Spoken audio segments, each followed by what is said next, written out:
How did they even spin this one? I have no idea. To this Like, day. how do you spin this? It was just a ratings grab. Just it was. No, I mean, like, I know. unfair things happen all the time. Yeah, But right. this level is pretty remarkable. Exactly. Like just pure cheating on On a grandiose an industrial scale. level. Yeah, exactly.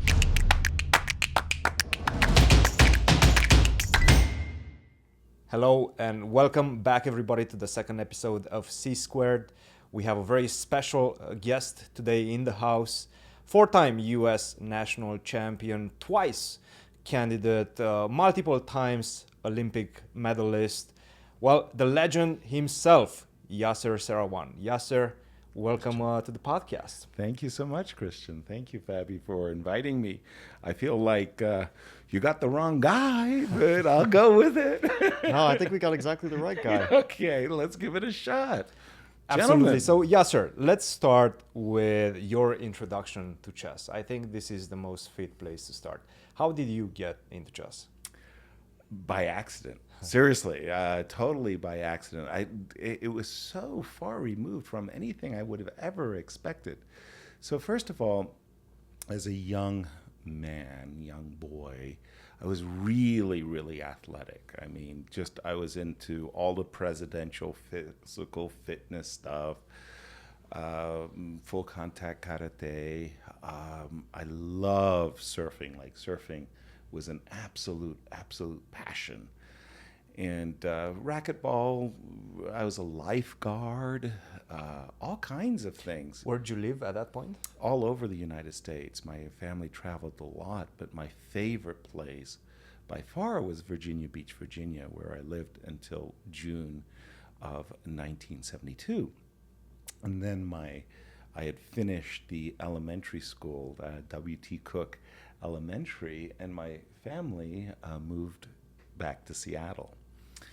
And I think it was Mark Twain that said the best winter I ever spent was a summer in Seattle. And I went to Seattle, and I don't know what the records were, but 1972, it rained. And not only did it rain, I mean, I'm talking profusely. You just didn't go anywhere.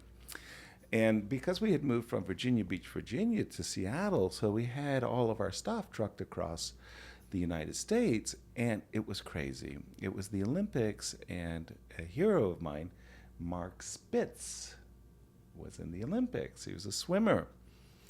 And he had set a goal of winning 7 gold medals. Like nobody in the history had ever done anything even remotely similar to this. And I was thrilled. I was completely caught up, but we didn't have a TV. The TV hadn't arrived. It's like, oh my God. So above us, we lived in a duplex, and above us lived a paraplegic, David Chapman. He had a TV. This was crucial to watching the Olympics. But the crazy part in those days is you didn't know when the Olympics was going to come on.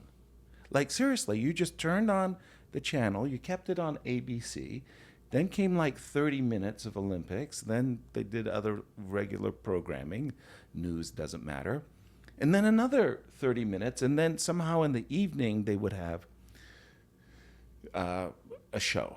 So it was really hit and miss. So in between those pauses, David had a closet full of games.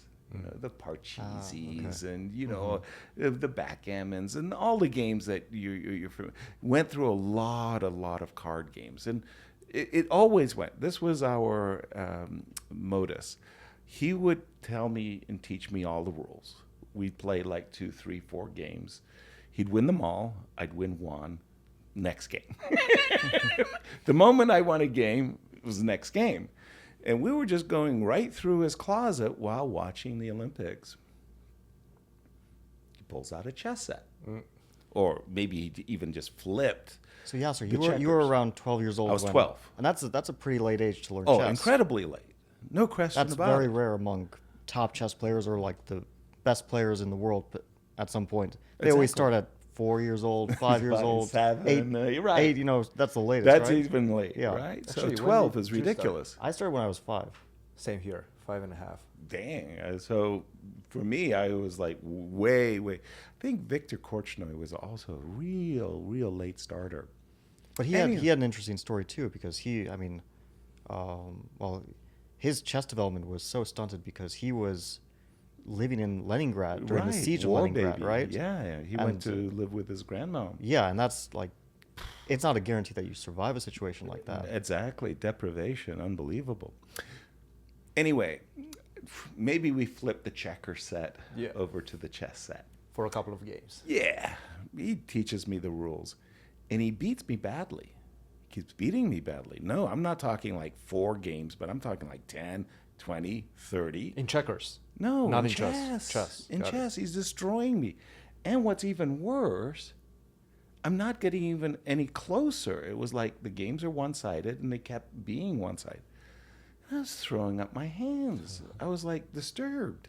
I said, David, how did you become so good? And he said, well, I'm not so good. I said, you're not?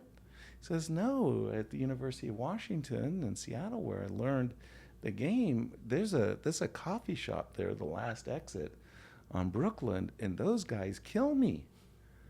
I go, well, you're killing me. So I went to the coffee shop, and that's where I saw people playing with a chess clock. I was totally mesmerized by this chess clock. Tell us about your emotions when you saw the chess clock, you saw the action, the speed, everything in between. Everything. How did you make yourself, how did you give yourself courage to challenge those guys? I didn't. I just sat there and watched. Everything was remarkable. I was clueless. I was absolutely clueless that chess was an organized game. I mean, if I took out a Monopoly set, you didn't expect that there would be an organized Monopoly tournament. You'll be shocked to realize there are. Even these days, when chess is much more well known, there's still people who are like, well, you make a living off of chess? How is that possible? Right? Absolutely. So all of those things. And the other thing that was really remarkable for me, because again, this was like first, appearance, was the age. Mm-hmm.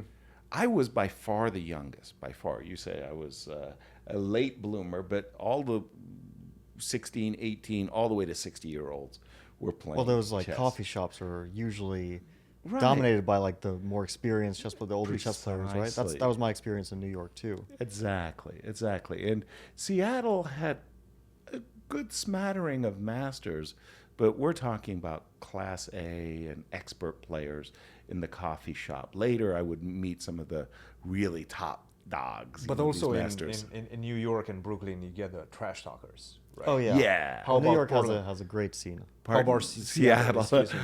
No, that really was a New York thing. Seriously. New York thing only. Yeah. And if there was any trash talking, it was on such a soft level that like it was almost like, let me read you some poetry or something like that.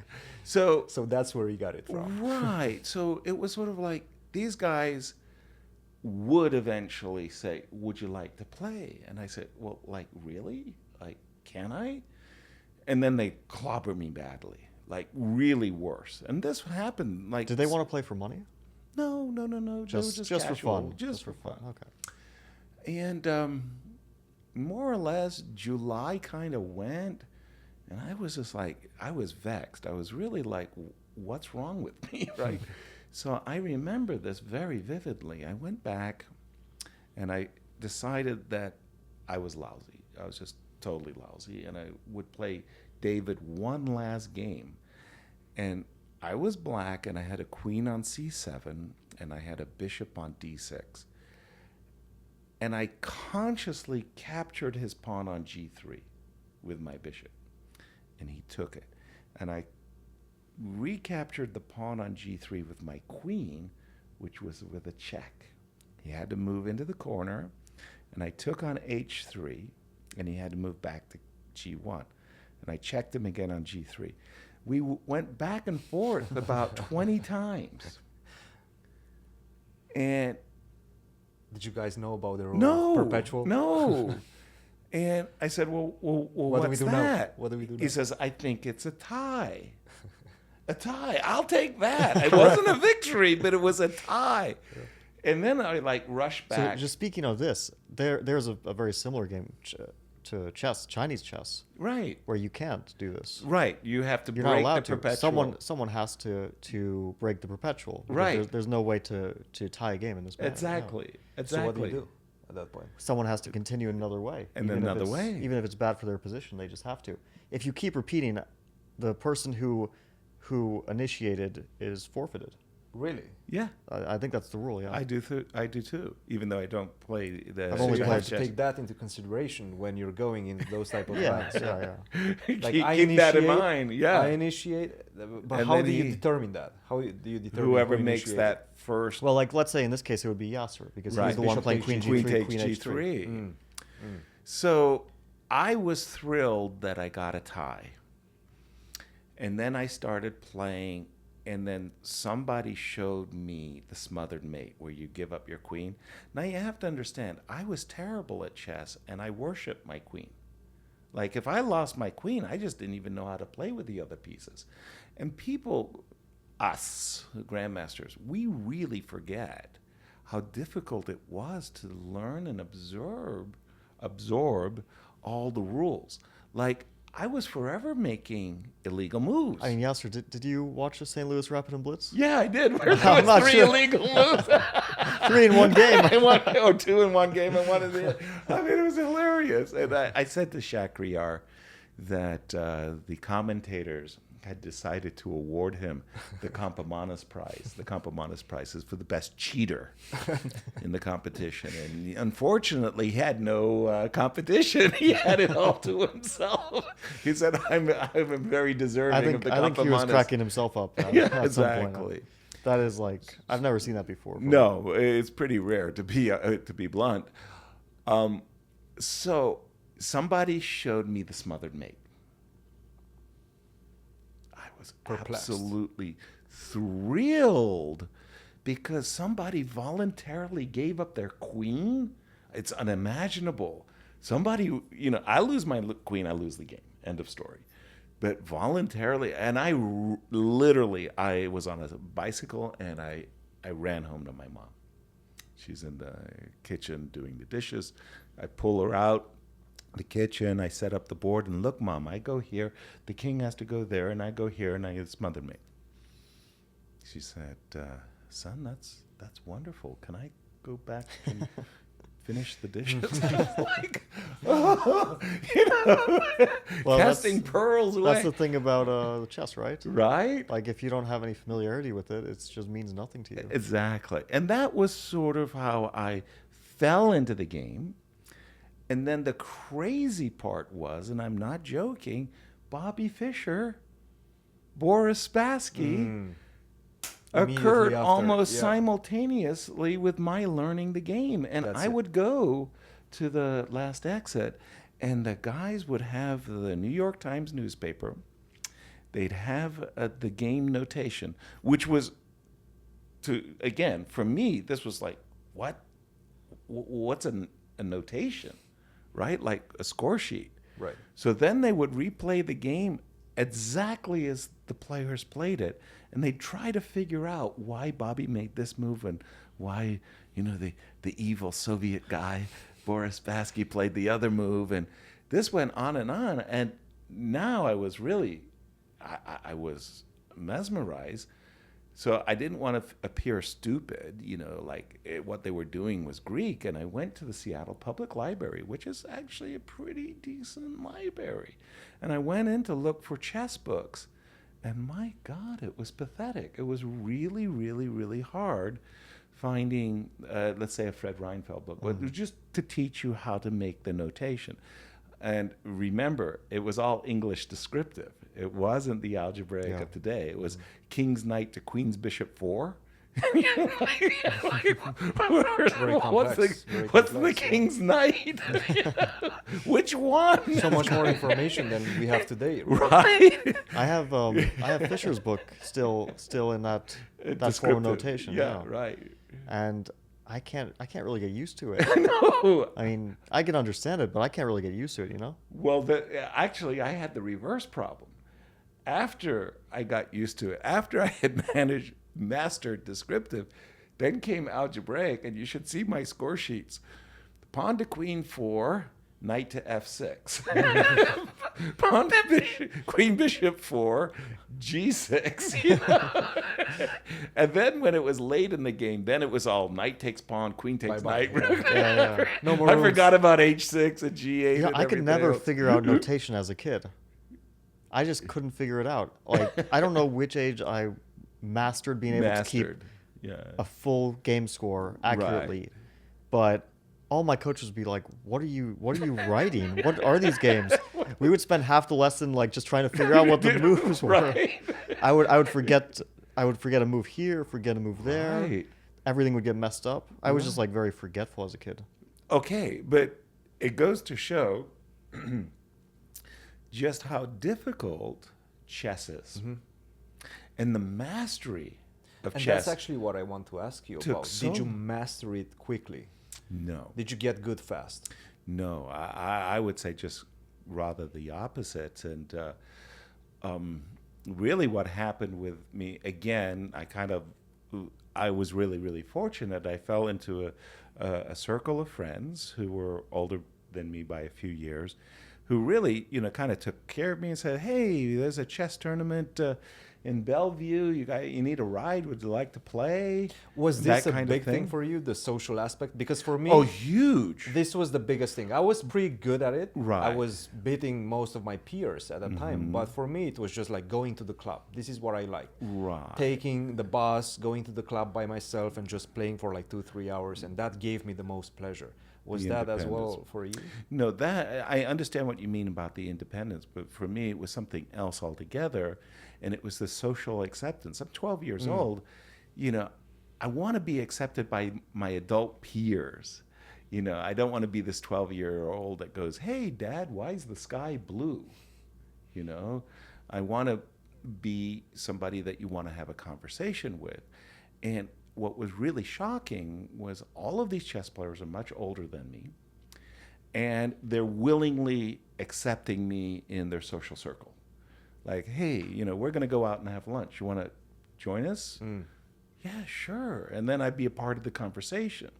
So my young adulthood was chess was like sort of like this doorway that opened up, right? I'd go to school and all my teachers would be treating me like I'm a 12, 13-year-old. Suddenly I'm in the chess club and hey, Yaz is here. Hey, you're really good. Let's play Bug House together. You'll be on my team, okay? That kind of thing. So Did that you have any was coaches? really attractive. No. Again, it's such a different period of time. I can't even express it. But to go backwards and forwards for just a moment, I played in my first tournament, I'm going to say, in like November of 1972. So a number of months after I had learned the game. And I got a first provisional Northwest rating of about, I'm going to say 1,100. And I was vastly overrated. I remember this. This was hilarious. So we would play these tournaments. These were the 5-game Swiss weekend events. We played 3 on Saturday, 2 on Sunday. So the first day, I lost all my games, 0 for 3. And the next day, Sunday, I won both my games, which is how I got this incredibly inflated rating of 1,100. And they gave me a trophy. Wow. And the trophy that I won, and I felt I was deserving, because after all, I did win 2 games, was the best under 14. What I didn't realize until years later, I was the only player under 14. I would have won it no matter what. Prize is a prize. Right, exactly. And I was coming home, and I opened up the front door and walked down the hallway, and the kitchen was the family room. Everybody went to the kitchen. That was where it was warm. That was where we have tea and snacks. And as you walk through the doorway, right above the doorway, those old clocks, plastic clocks. So, everybody in my family knew I'd lost my first 3 games. And I could hear the whispers. How'd he do? How did you do? How'd he do? And, I had hid the trophy behind my back. So I'm walking with my hands behind my back. How do you think he did? How do you think he did? I walked through the doorway. The clock fell down, hit me on the head, crashed on the floor, and burst into pieces. It was a cheap plastic clock. My mom said, "Oh my God, I think he won. His ego's so big he can't get through the door." Everybody cracks up. I produce the trophy. Ta-da! You know, and I would more or less say at that point, you know, my career was clear. You know, like I was enjoying chess so much. But Yasser, did you feel any pressure? Because that's a big thing nowadays with parents pressuring their kids to perform. Did you feel that from your parents as well? Definitely not. Not so much. No. First of all, I was very, very good at school. Like it just came natural, and I thought that school was very boring. So I mean, I really liked chess a lot. I liked a lot of other stuff. I still did my sports and stuff, but okay. So chess was the main thing, right? Yeah, and everything else was a hobby. Yeah, or was chess a hobby as well? I made money by being a lifeguard, so. So chess was kind of this hobby, but really, really great interest. And my parents made a deal. Hey, man, this is really simple. You get A's, you can go and play in the chess tournament, and we'll support you and pay entry fees. Were they funding your tournaments, No, your travels? Not really. Or? Later.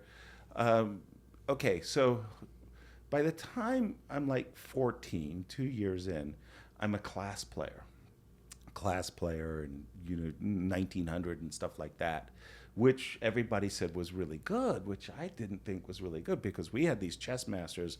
I wanted to play in the state championship, but you needed like a 2200 rating, right? So I became an expert. It was a big deal. And more or less at that time, Arnie Garcia, a local chess master, if you will, he was very wealthy. He helped me a lot. He supported me going to tournaments. He put up chess match monies and things like this. So having this like sponsor, and again, when I'm talking about sponsor, I'm talking about $60 a month. These like little things, but meaningful. There wasn't much money in chess at the time. No, because this was still not fully, after the Fischer boom, right? Yeah. This was still very, very close to that period. Exactly. Right? Yeah. So a lot of people just don't get it about the Fischer boom. So, okay, let me put it in perspective for you. In 1969, the most important matches in the world were the World Championship match, Spassky and Petrosian. Yeah. They played for 6,000 rubles. That's a lot of money, huh? Or 6,000 rubles was about $6,000. Really? Yeah. Oh. But chess players were very well respected and treated in the Soviet Union. They yes. Still are. Oh, big time. No, of course, it's still very respected. But back then, it was an exalted position for chess players. They had dashas and they had apartments and they had car and driver. And, No. They enjoyed. From what the Soviet Union could provide, they were really well treated. In 1972, along comes Bobby Fischer, and I believe, I could be mistaken, but I believe the FIDE had this minimum. We're going to say $10,000, just $10,000. Yeah. Bobby said, "No, man, that's not good enough. That's just no, that's nowhere good enough. It's got to be 50,000." People were like shocked. Didn't they have gained much more than that? Wasn't it like 200? Yeah, it's coming. 50,000. Like FIDE said, no. There's no way you're gonna get 50. No. There's no way you're gonna get 50. And it was like Yugoslavia said, "Okay, we'll give you 100."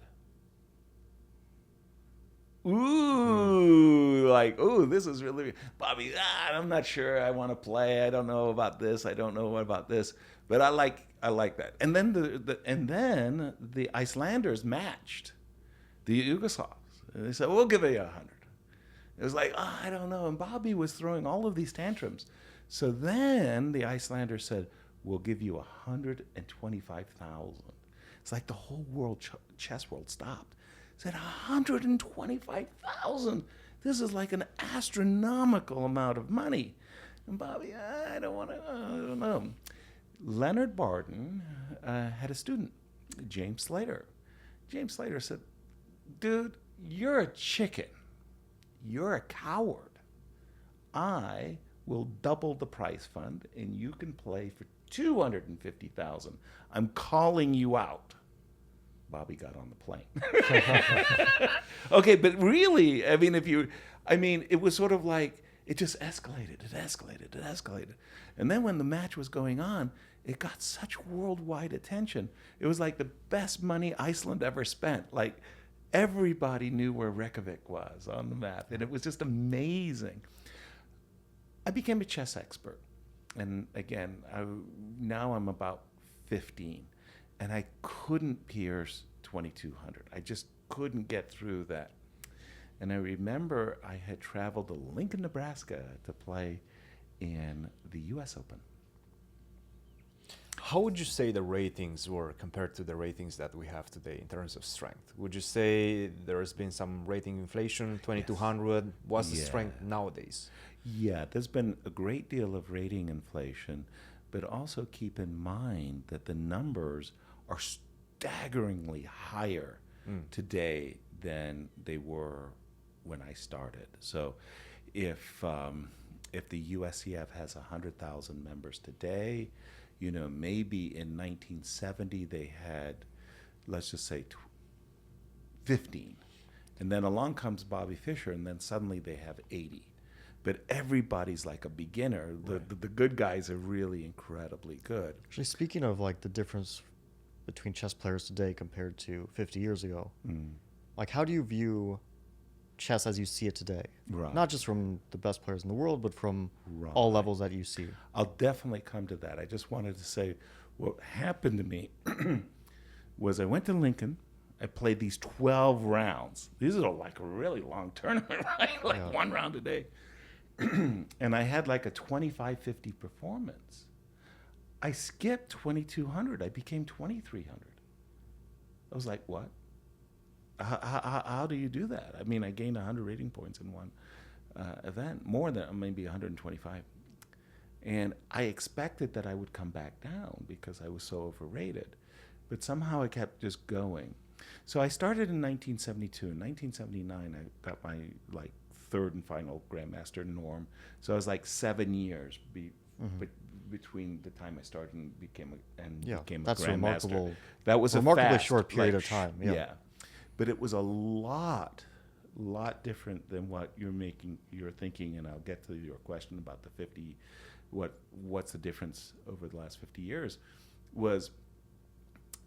It's incredibly hard to get an international Grandmaster norm in the 70s and 80s because you actually had to play against Grandmasters. Yeah. And in 1987, when Garry Kasparov started the GMA, the Grandmasters Association, I was one of the board members of the GMA, we were going to give one member per vote. And the question was how many over-the-board Grandmasters were there? I'm not talking about correspondence Grandmasters. And we went through the whole list. Angie Day helped us, and it was 120. I would have guessed 200. Grandmasters in the world.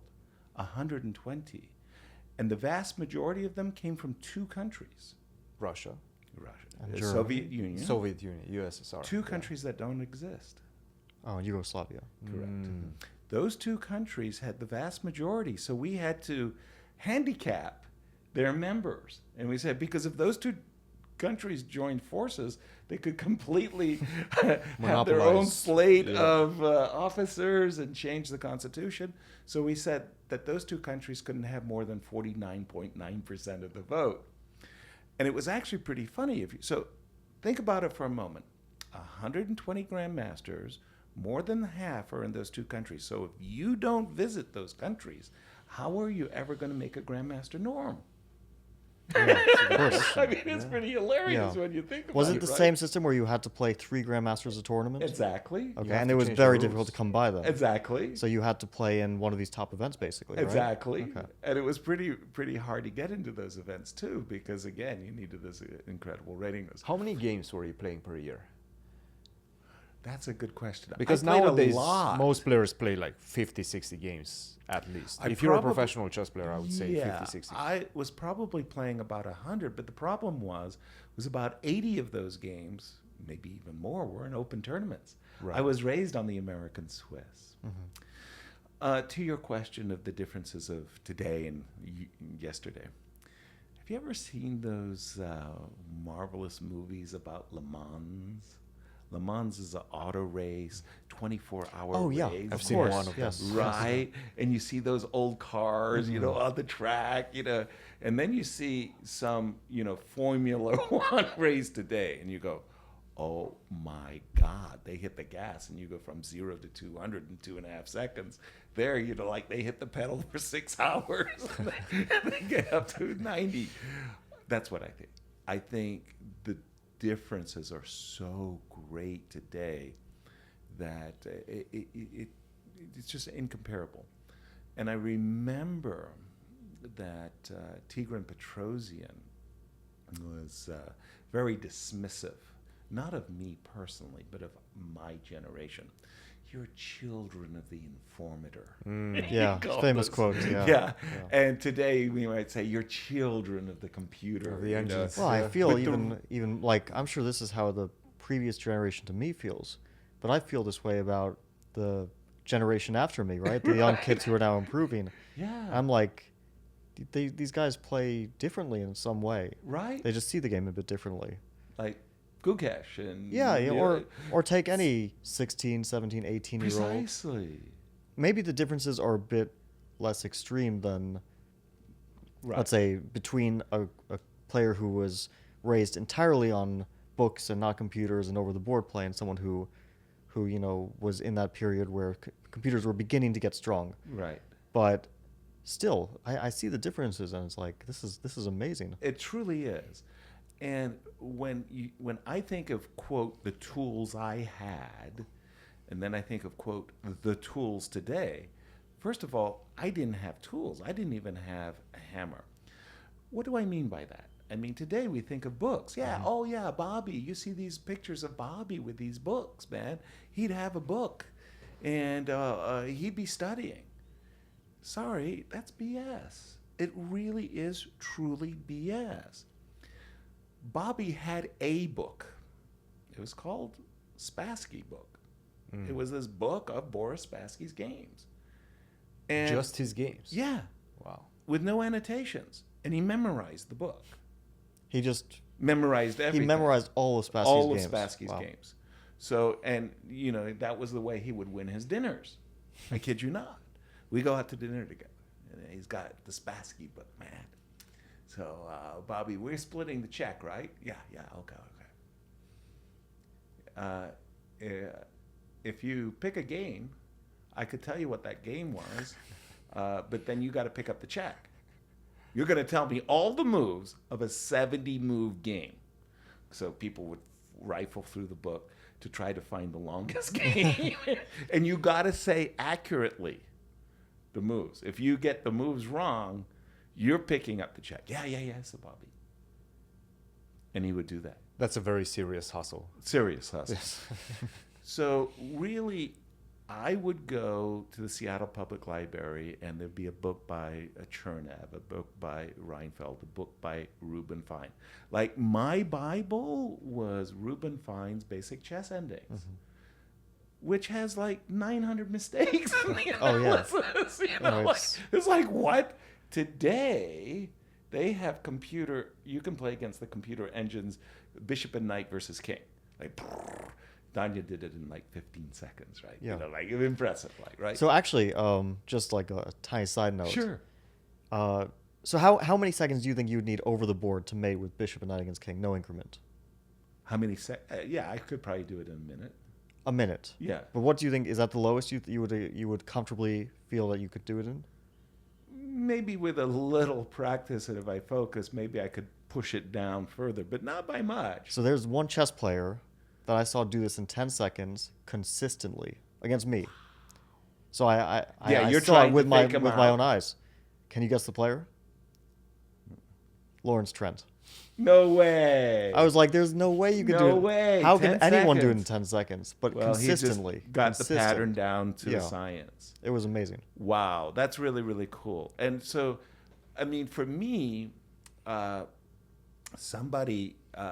Soviet championships were just amazing. Like, these were the national champion. The joke at the time was it was harder to become the Soviet champion than the world champion. You know, like, this was like a 22-player field.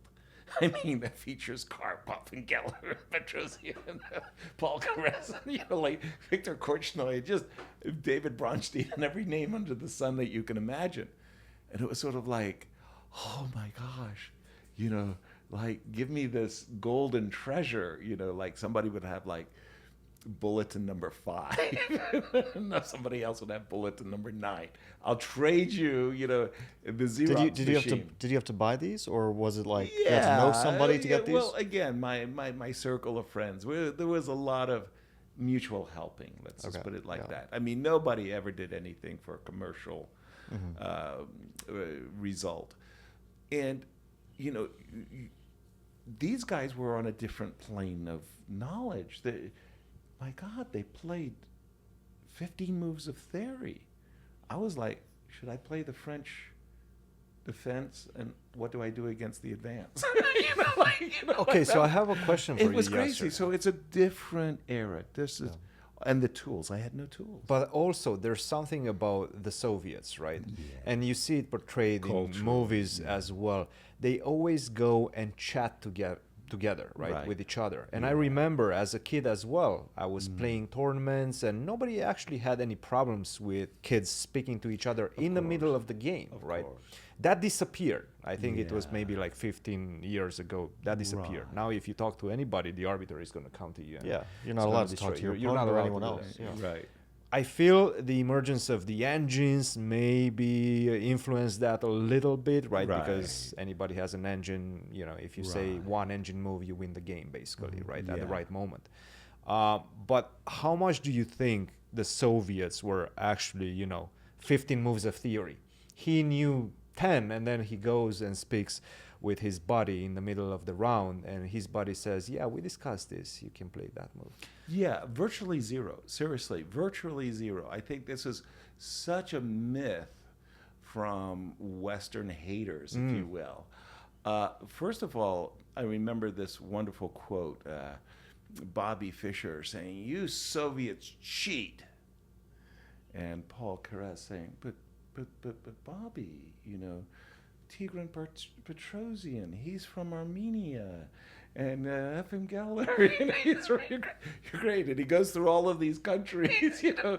And Bobby says, I don't know, you're all Soviets to me. You know? Like, so the idea was that in the West, we kind of viewed the Soviet Union as some, you know, autocratic state where the citizens were these robots, you know, who, you know, pledged their allegiance to the Communist Party and did everything to make their success possible. And in truth, those Soviet guys hated one another. They were trying to beat the hell out of each other. Michael Botvinnik, the world champion, got voted off the Soviet team. Like, this is hilarious, right? But no, Bobby said the Soviets cheat. And then everybody immediately glommed onto this great idea that the Soviets were the greatest cheaters. But there are some stories, like some players, some pressure was put on them by who knows what, some government guy. Sure. And you're saying that there's no way behind the stories? No, on the contrary. I mean, I have no doubt that certain results were fixed.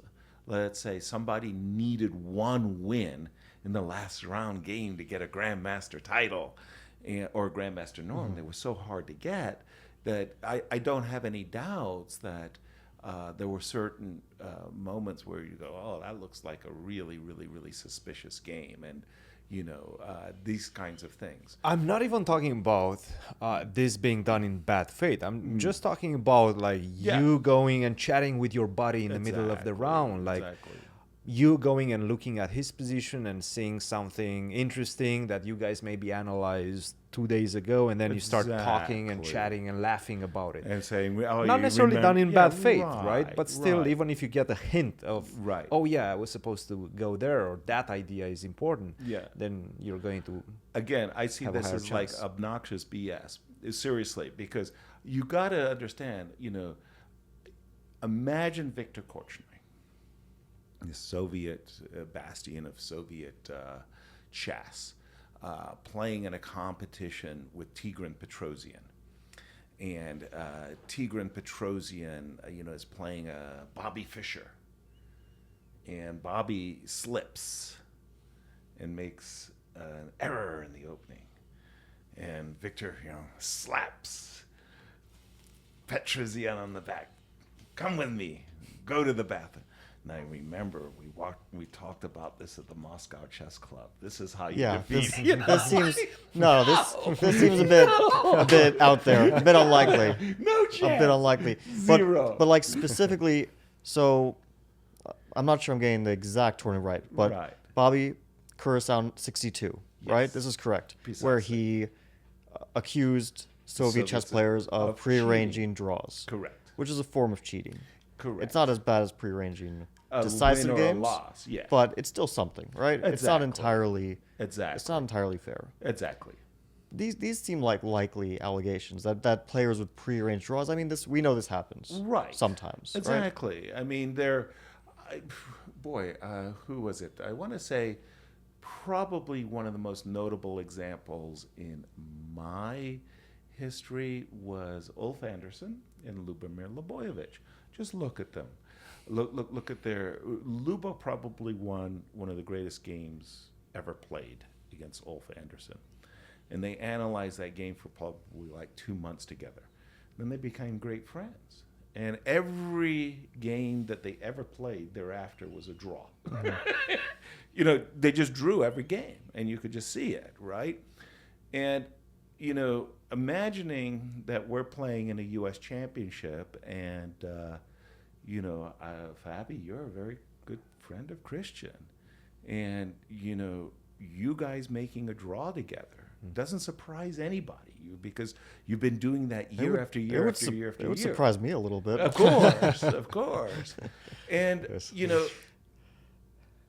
It was almost like that was a kind of an expectation that, hey, It still but happens as to so this day. long as you guys aren't throwing the point to one another, you're not injuring me. It still I happens to don't feel this Yeah, day. that there is this idea, or this. except what you were about to say maybe was that the Curacao candidates was so long that they could pace. No, They that's didn't one lose thing. energy. But I was thinking only from a modern chess point of view. Yeah. Like chess players have this conception that prearranging draws it's like a soft crime. It's Right. not something too serious, right? Yeah, it's not the a end lot of of the people world. do it, but still, it's against the nature of the Of sport course. in a sense No because question. it's a game where it's all supposed to be contested Yeah. at the board, not Yeah. before the game. I- Besides, you prepare your openings or whatever, not Right. after the game. Right. It's all during. I want to say, in my experience, I was absolutely one of those people who was aware that you don't prearrange a result, but I had so many brotherhood pairings. I would go with friends from Seattle, all the way, it doesn't matter, to Idaho, to San Diego, to LA. I can't believe it. We got paired together. Yeah. We don't want to play each other. You want to make a draw? Yeah, okay, let's just make a draw. And so that was like, that was unfortunate. We wanted to play strangers, essentially, Yeah, of is what course. we wanted to do. Now, when you get to, for example, the candidates, I played in the candidates tournament, it was never even a doubt that none of these games were prearranged. You just didn't even think it would. And I remember I was playing against Kevin Spraggett, right? And he's like Canadian. And it was like, I'm American. The French were like, oh, the Canadian and an American are close friends. they're going to make a draw with one another. No, I wanted to beat the hell out of Kevin, and I'm sure he felt the same way. There's never any doubts. So it was like... Well, there's this rule in candidates. I don't know when it was implemented, but players from the same country face in the first and the 8th round. Right. To avoid...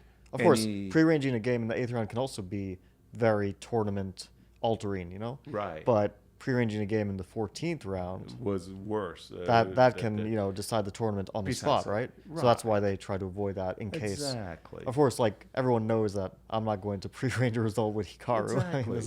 Exactly. But still, you have that rule in place just in case. Exactly. And indeed, so that there's no doubt there's no hanky-panky. And I remember this very vividly. It was somehow in the early 80s. It came to be that the FIDE wanted to make a rule that not only don't you talk to your compatriots from the same country, but you just don't talk to anybody at all. And, more or less, I kind of like that rule. I was like a very, very, very good rule. And again, I wasn't playing with a lot of Americans. In fact, I was usually the only American. But I had a really good friend, Jan Timman. And Jan and I often hung out together, during the tournaments. But we beat the hell out of each other. Like, I think Jan and I played, seriously, not a joke, 27 games. And I have a +1 record against him. And the draws are few. So we beat the hell out of each other. But we hung out together and we're good friends. And we were in Indonesia playing, and Jan was just having a superb tournament. He was running away with it, and I was having a subpar result. I was on some kind of a roller coaster ride, and I didn't even realize it at the time, but Lajos Portish was in second. And I played, seriously, maybe the game of my life against Lajos. I just made some wonderful sacrifices. It was all wonderful. It was really great. And somehow during the walk, there was a pretty big tournament hall. It was the Ladies' Cup. It's something like I'm going to say 25-player round robin. So it's got to be a pretty big playing hall. And I would talk to Jan, just like, hey, Jan, do you know where the sugar is? Something very innocuous.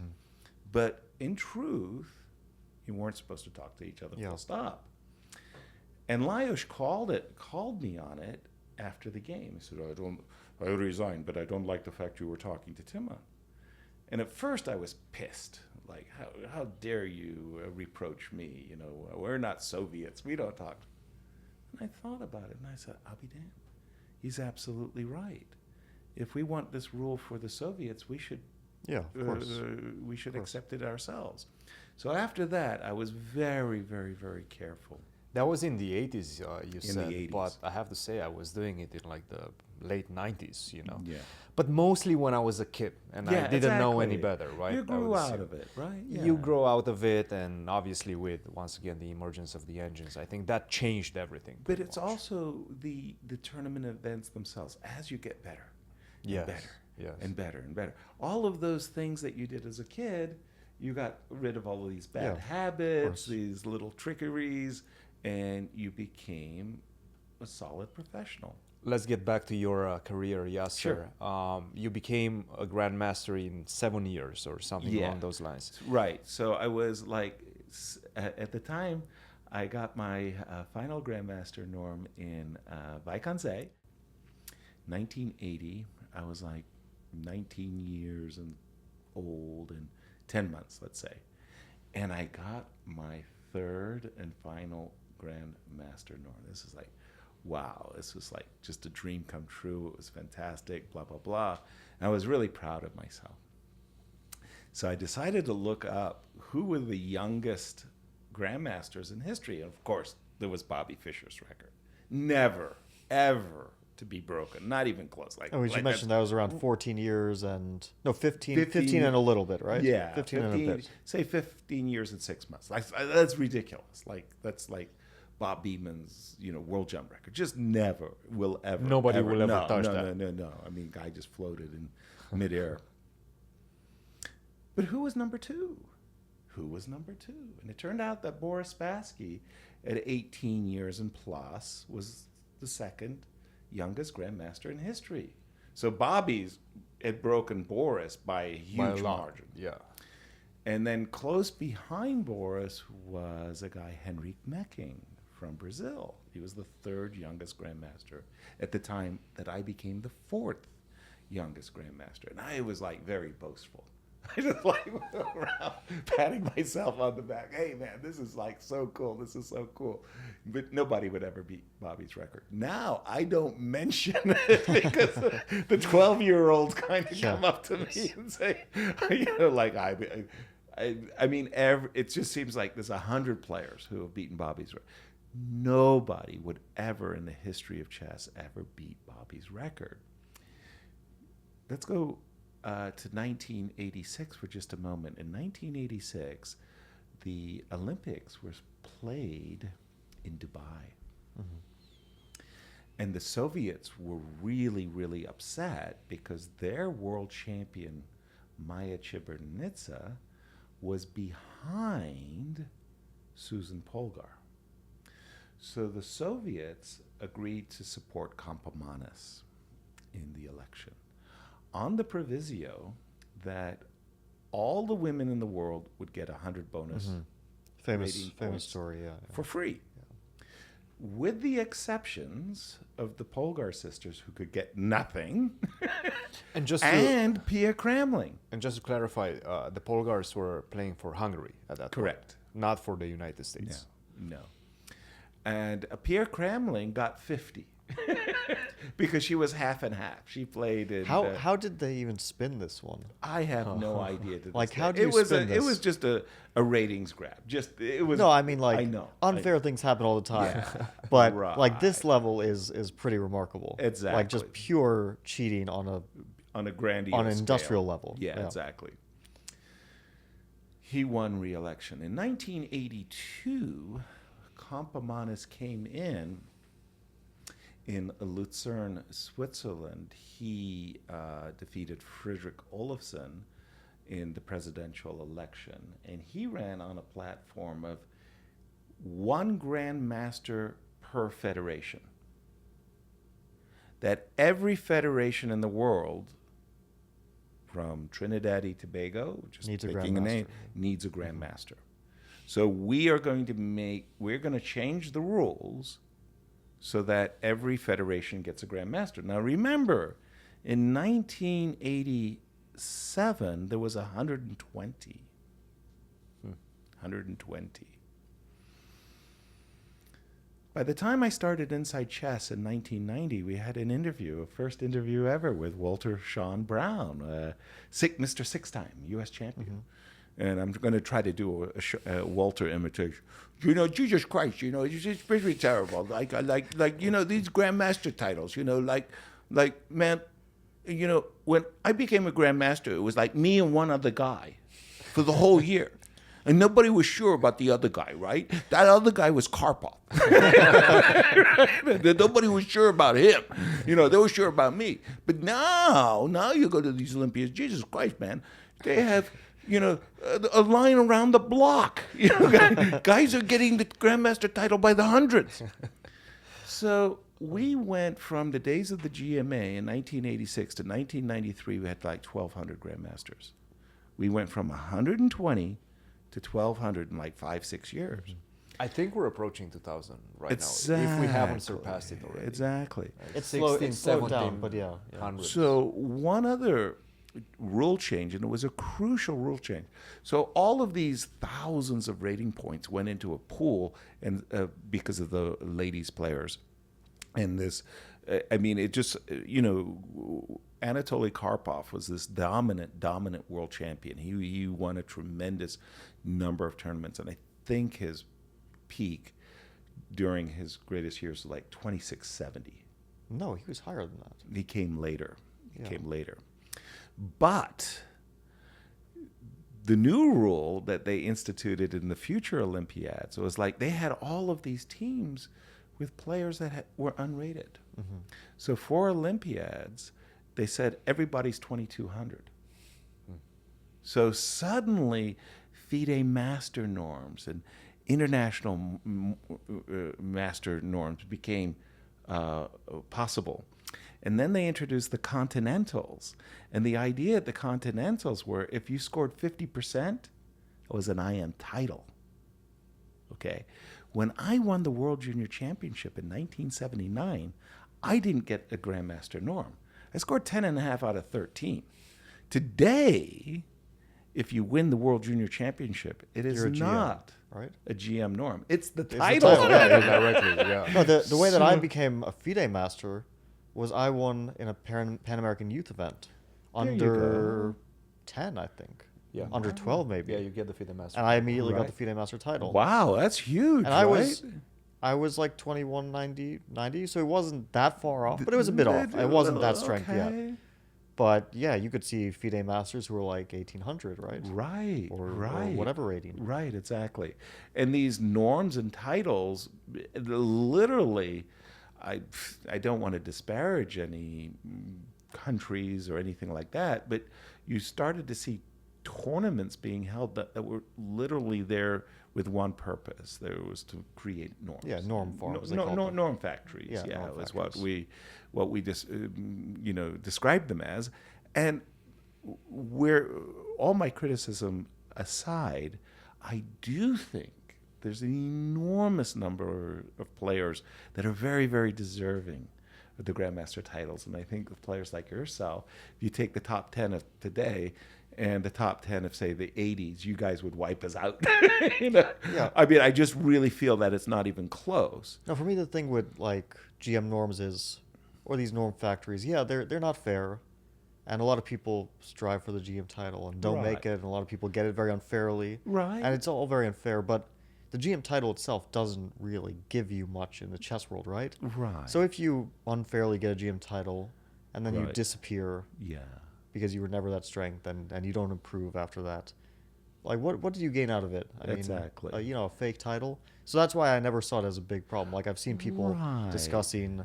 I think you can use it outside of the chess world. So, for That's true, example, a lot of yeah. people, when they hear, "Oh, yeah, you're a grandmaster," they attribute a certain level of intellect. Yeah, I guess. You but- can get jobs based But on this, that. this is Yeah, uh, or scholarships. Scholarships, of course. But this is I mean, just a mar- especially if you're a young this guy is or just a young marketing girl. thing. Like if I say to a non-chess player, I'm a grandmaster, they're like, okay. If I say I'm an international master, they're like, okay. I don't know which is better. Right. Right. If I FIDE master, like if I was a FIDE master, or if I was a chess expert, which is 2000 Right. level, Yeah. I would probably put on my business card, I'm a chess expert, because Right. that sounds a And lot better. Expert sounds great, right? So this is But where grandmaster people. is a big one, right? Yeah, Because well- you can have kung fu grandmasters also, right? So Right. people outside of the chess world think of grandmasters. Attend on and so. But if you go back to the 70s, people like Bill Lombardi. I don't want to say bitter, but yeah, I'm going to have to say bitter. So Bill's bitter because he got this grandmaster title. He worked really, really, really hard. And then he's supposed to get these really great invitations from all of these organizers who are going to pay all of his travel, all of his expense, and give him $1,000 because his presence alone helps the tournament get its grandmaster Yeah. norms or international master norms. And suddenly, like, nobody's inviting Bill Lombardi because everybody's getting these norms elsewhere. And so it was sort of like Bill, Robert Byrne, they dedicated a lot of their lives to getting this very, very difficult title. It was exalted. And then it became common. Cheapened, yeah, in some ways. And so that hurt a lot of the guys who had dedicated. Yeah, it's but today, undoubtedly you don't unfair. even think about it. Pardon me. It's undoubtedly unfair. I mean, Yeah. but so is the Susan Polgar thing. There's Yeah, a lot of of course, unfair of things. course. So many unfair things It's like pretty in everything, hilarious. right? Would you say like people from the United States were having a much more difficult time getting the GM title compared to like people from Europe, let's say? Oh, by far. By far. I mean, it wasn't even close. And I want to say that today, United States has an extraordinarily high number of grandmasters, but that was due to immigration. And, it was really, I was elated, seriously. First of all, I myself am an immigrant, but I was elated when people from the Soviet Union came, Leonid Shemkovich, Lev Albert, Anatoly Lane, Kaidanov. Gregory Kaidanov, Alexander Yermolinsky, Alexander Shabalov. These guys brought an extraordinary wealth of knowledge. Roman Gingiashvili. I mean, and they poured their knowledge into this American pool of chess understanding, and their presence raised our awareness. So I think I became a much, much, much better player. But then if you started looking at all of these grandmasters and grandmaster titles, you say, wow, we sure attracted a lot. It wasn't like there were so many homegrown. One of those players, I don't think you mentioned his name, but I grew up on his book, The Road to Chess Improvement by Yermolinsky. I did mention, but yeah, you did. Yeah, and fantastic. And one of my first coaches, not my first coach, but one of my first coaches, Miran Sher, also immigrated and brought over his chess coaching skills and coached a lot of the young chess players of my generation who later became grandmasters, guys like Robert Hess, guys like Mark Arnold, like this generation of players. And I mean, I think it was good for American chess. There's a lot of debate over this, right? Of course. A lot of people who see it a different way, but I think it's a good bitter thing. that they lost a seat to the U.S. Championship or maybe of an Olympic team because, the stronger Soviet grandmaster kind of came in and swooped the place. But I had the absolute opposite. It was like, the stronger the better. Come on over. Come on over. But speaking of Nikolai, my trainer from Bulgaria, Nikolai Minev, so he was an international master. And then you look at his credentials. He's like he wins all of these Bulgarian championships. He's number one on the Olympic team. He holds Botvinnik to a draw, the Soviet Union versus Bulgaria match, and he just beats all of these players. It's like, dude, how could you not get the grandmaster title? And it's just extraordinarily how good he was, but he couldn't be a professional chess player in Bulgaria, which supported chess. He was actually a medical doctor, okay? And he gave up the practice of medicine to become the editor of the Bulgarian chess magazine because it paid better than being a medical doctor. It was like, wow, right? So being a professional player today has a completely different meaning than what it was. I mean, I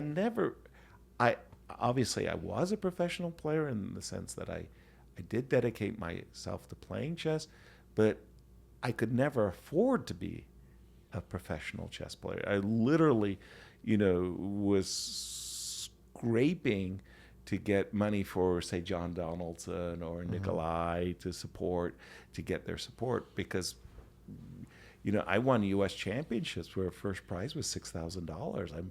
I'm envious of the first prize of. We're incredibly privileged today, of course. Truly. Elite, the top chess players, and even levels a bit below, right? Because there's always this more and more chess tournaments and opportunities coming in chess now. Online chess, right? That's a whole different story. Exactly. That's a huge amount of money. Right. That's being brought into chess. Oh, and there's a lot of means, right? There is also like Twitch. You can be aside from just playing, you can be a commentator, streamer, writer. I got to share this one story with you. This is great. So I'm playing in 1984 in Berkeley, California, the U.S. Championship, 16 players. 16 players. Imagine with adjournments. Imagine how long the tournament is. 8 prizes. 8 prizes. The bottom 8 get point money for every point you get. Like you get $100, so you get a half a point. You get $50. So 8 prizes for the top half, point money for the bottom half. And this tournament takes, I don't care, a month. But Roman Gingiashvili and Kamran Shirazi are playing each other night after night, blitz, man, for $5 a game. And I'd come in and I'd see like Roman was way ahead, by plus 20. And the next day, like, what's now? It's plus 42. They play till 5 in the morning, plus 42, plus 56. And, like, wow, you won 56 games? No, it's a cumulative.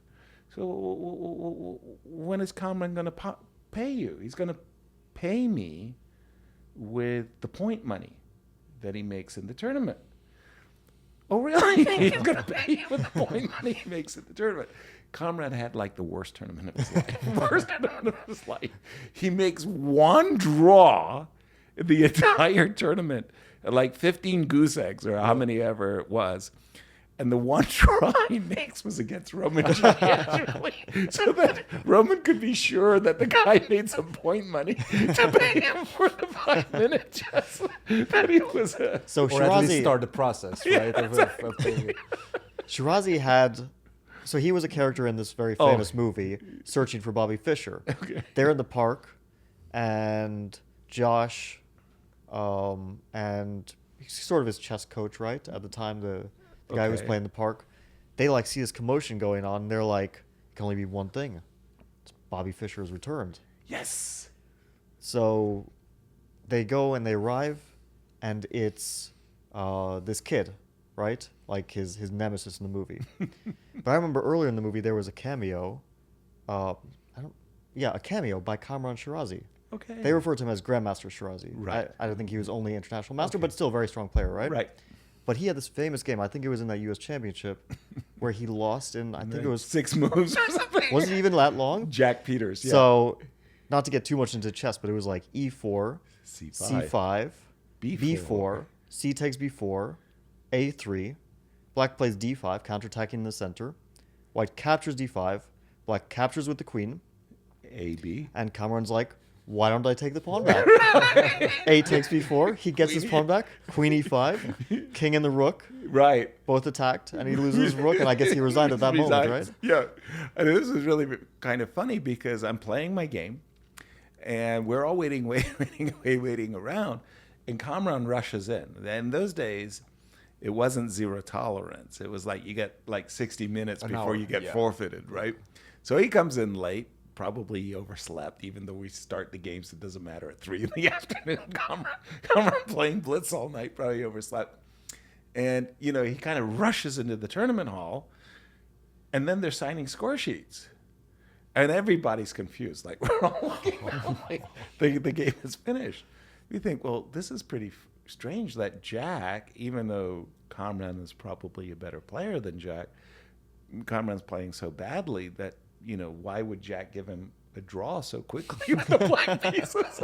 And then we all discovered he had lost. It was pretty hilarious. By the way, Kamran really was. We had the Church's Fried Chicken tour. So Bill Church of Church's Fried Chicken, think in terms of Kentucky Fried Chicken and Popeye's Chicken. So Bill Church was several years in a row the CEO. He won the best CEO of the Standard & Poor 500. This was a serious guy.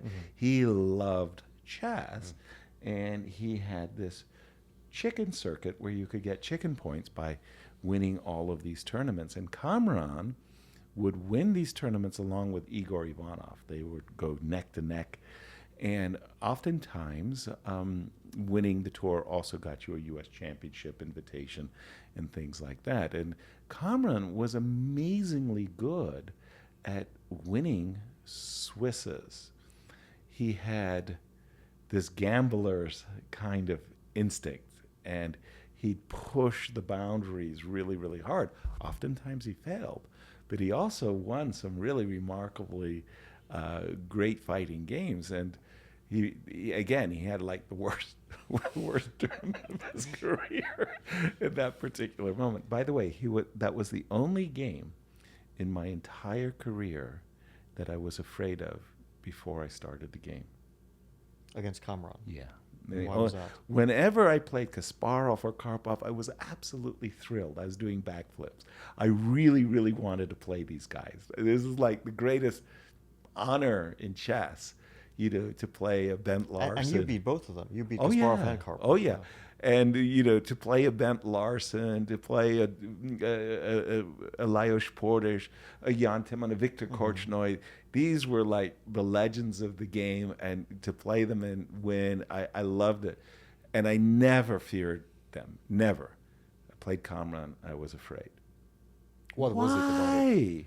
His personality, his style of play? No, What was nothing like that. I'm fighting for first. Everybody's beating Kamran.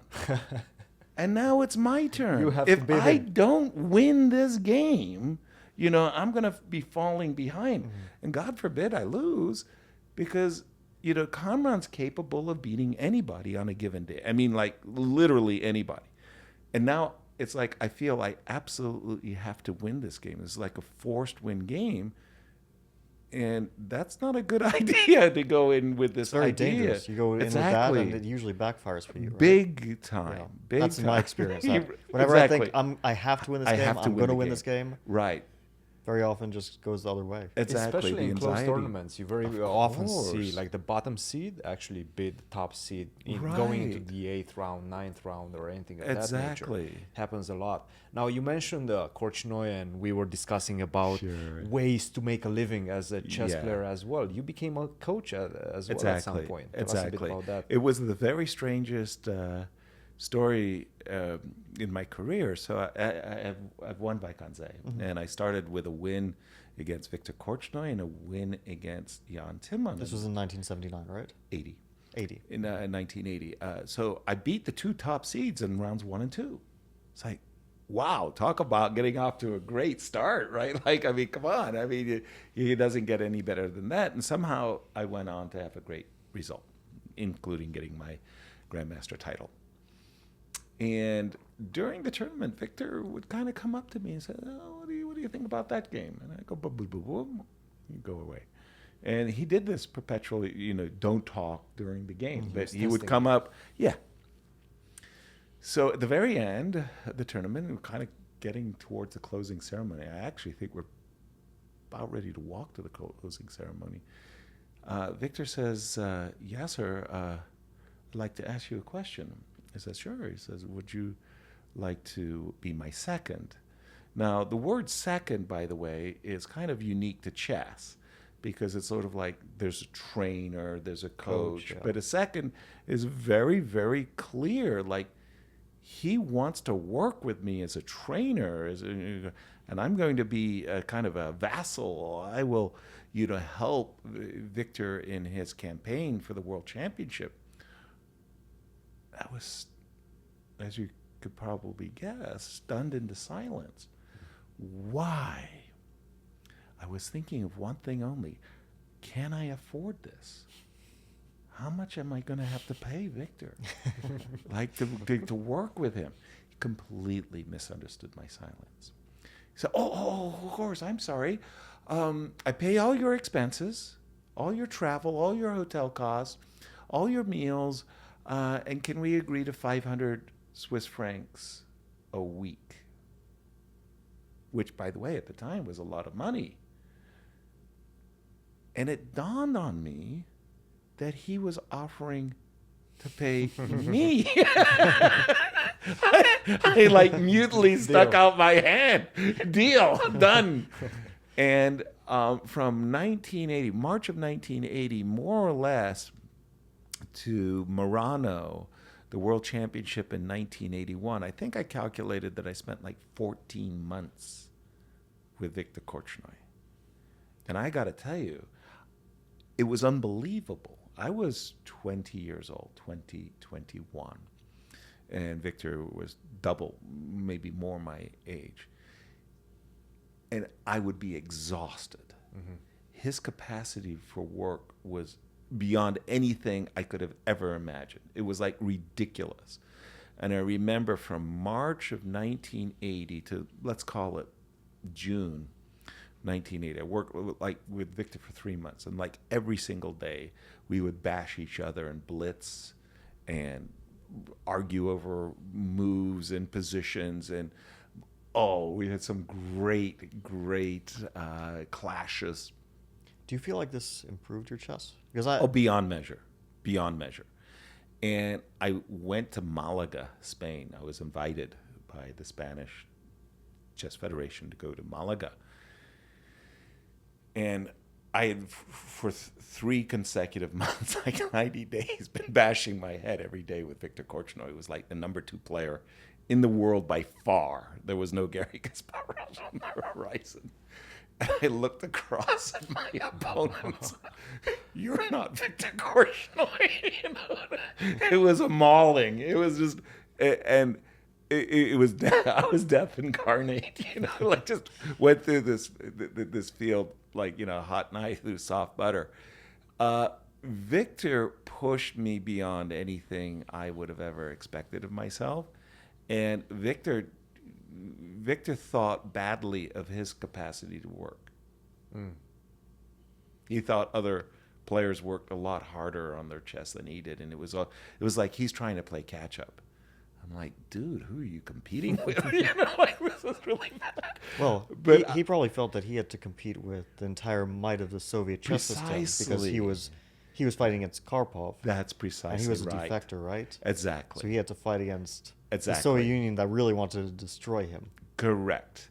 And he was very, very fortunate. He had Michael Steen as a longtime second. I became very, very close with Michael. I thought he was just really one of the world's good guys. Then much later in the cycle, Grandmaster Lev Gutman joined our team. And Lev was amazing. Like, I've never seen a greater researcher. Lev just, like, at the tip of his fingers just had all of these games. And this was before databases, right? And so these were notebooks, right? Yes. He was just precisely. like piling up notebooks and games and analysis. Was he the one? Did you guys have like somebody designated with keeping notes of what you guys were analyzing? I always kept notes from a very, very early age. But you guys were analyzing, let's say, a position, the Grundfeld, right? Yeah. And somebody has to write everything that you guys are Lev analyzing. did it on the spot. On the spot. I did it on the spot. I did it post. Post. Yeah, so I would write all my analysis afterwards. But you will forget things here and there, right? I kind of thought of it in a different way, rather like I got the cream. So like you were analyzing for 30 minutes. The important variations. Exactly, right. And we went on 3 false trails, but we found the right trail. And that was what I wrote down. So I remember this very vividly in Buenos Aires, where Viktor was playing against Lev Polygaevsky. And it was just a brutal adjournment. And Michael and I had really, really worked hard on it. I think we finished about 4 o'clock in the morning. I didn't go to bed. I desperately wanted to go to bed. I wrote like 5-6 pages of analysis on the game, and I stuck it underneath Viktor's door, his hotel dorm. Crashed. About 8 in the morning, there's like this ferocious knocking on the door. And it's Petra, his secretary. Later they married. Petra, Viktor needs you. He needs you desperately. You've got to come. Like, okay, I'll shower. No, we need you now. We need you now. Come on, Petra. No, come on. So I'm in my PJs, rumpled hair, everything. I go staggering over to Viktor's room, and Viktor, what do I do if he does that? I was so pissed. I grabbed the notes out of his hand. You do this, this, this, this, this. Oh, so simple. Okay, you can go. Exactly at that moment, I'm at my worst. In comes this incredibly well-dressed man. Just beautiful, splendid, white hair. And just a bon vivant, full of life. He speaks Russian. He and Petra start bouncing around, jumping up and down, dancing around the room. He speaks Russian with Viktor. They start hugging each other. They're bouncing around, sitting down around the room. He comes to me like he's going to grab me. He speaks to me in Russian. I go, I don't speak Russian. He goes, American. I go, yeah. And he goes, Rostropovich. So Rostropovich was the head of the Washington, D.C. orchestra, one of the great defectors of the Soviet Union. He was playing a concert in Buenos Aires, and here I am in my PJs, looking like a complete idiot. I go, "Nice to meet you," and he goes, "What are you doing here?" I say, "I'm that guy's trainer." Like, okay. But to be frank, it was his fault. Of course. He didn't read your notes correctly. Of course. Now, you also said that you were Wait, what- bashing heads. What were they so happy about? Just two Yes. defectors Oh, coming they were just together excited to and meet each other. sharing Okay. their life. And apparently they knew each other at one time in the Soviet Union. That Victor had attended one of his concerts, and it was like pretty hilarious. Yasser, you were bashing heads with... Yes, You were Victor. competing at the same time, right? Yes. With Viktor Korchnoi. Absolutely. This battle of At ideas. any moment in time, did you guys get a quarrel in and No, didn't speak with each other for like 3 no, days? No, nothing like that. On Threaten the you to contrary, kick you out of the camp or anything no, of that nature? No, on the contrary, it was like we both had this incredible thirst for the truth, and like who's going to get there fastest first. And I remember Petra had bought this chocolate Easter bunny. Oh no! This was a Swiss chocolate Easter bunny that was probably half a meter tall. This was like solid Lindt chocolate. Like the sucker was 30 pounds, man. And it was on the table. So we agreed whoever won the game could, take a piece of this chocolate Easter bunny, and that guy got whittled down until, Michael Steen showed up. I'm surprised that you guys never fought about anything because No. I remember like not many, but there were definitely some arguments in Absolutely. in my camps. Like we had an in your argument camp. once. Sorry, Yeah, I was yeah. about to say that Victor was that a too, for difficult sure. personality. Yeah. But just when you spend so much time with people, You get eventually, cabin fever, even if yeah? I mean... and we yeah. we fought over the stupidest thing. Like who's gonna get the last piece No, of it was pizza? it was a blitz. We were playing a blitz game, and then I was like, okay, it's a draw. We were testing Nopi, and I was like, okay, we reached some end game. I'm like, okay, it's a draw. This is draw. And he's like, no. No, He's still slightly better. He wants to beat me. right? And so we continue the end game, and he beats me. And I'm pissed off. Bastard. Yeah, right. And he's pissed off because I wanted to stop the game. Right. It wasn't a big argument, but we were Right. fighting over this. And I remember like some other instances too. Right. Because like you said, 14 months with Korchnoi, right? Oh yeah. And we never did anything like that, but still, was 3 months. intense. 3 months with I people. don't You're think like, we ever quarreled too much, but I do remember that at some point me and Rustam didn't speak for like a week. Oh jeez. And I'm trying to remember why. So I remember I still exactly don't why. remember why. So What did you guys do to one another? So I remember what happened between Okay. Rustam and Christian. So Rustam was playing this tournament, the World Cup, Okay. and he was playing a tough match against Mamedyarov. This is a Okay. knockout system, right? No, but this was after. No, but this was like after this. He genuinely was like incredibly pissed, and he still is. And this was years ago. This is years the ago. hate is burned, This slowly was after. ebbing This was away. No, like after this, anything could have set him off. And so he loses this tough match against Mamedyarov. And it's a He knockout was match. winning the last game, and he had to come back in that game. Oof. And he was so close, playing a brilliant game, and then messes up at the last Just minute, slips. draws.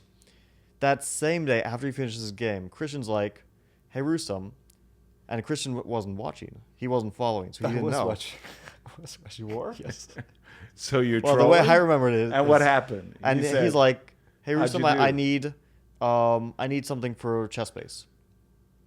And the timing was not was good. so bad that Rustam was like I can't describe how pissed off. Like, And to me, it was like, okay, this is a minor deal, but white hot anger. I saw his game. I saw it finished. I didn't understand. Maybe I understood that he lost the match, but I Right. didn't put myself in his situation. You were right? spaced out for the Because moment. of Yeah. course you lose a match at the World Yeah, Cup, yeah, you get yeah. eliminated, it's over, brutal, right? it's brutal. Obviously, losing a game of It's chess so is cruel. painful, but losing a match and going home is Yeah. even more painful. Yeah. And then I had to get a Chessbase download code because my Chessbase activation code Needed. expired. So we had this common account, let's say, and we Right. were sharing some activation He was a codes. little bit pissed off before because when we played basketball, Christian would take his shirt off and then Skins versus shirt. block people.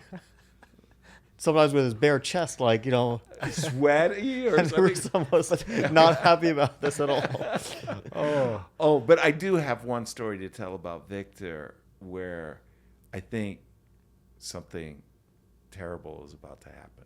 Like really, really bad. Like really bad. So Victor had the worst enemy ever, Tigran Petrosian.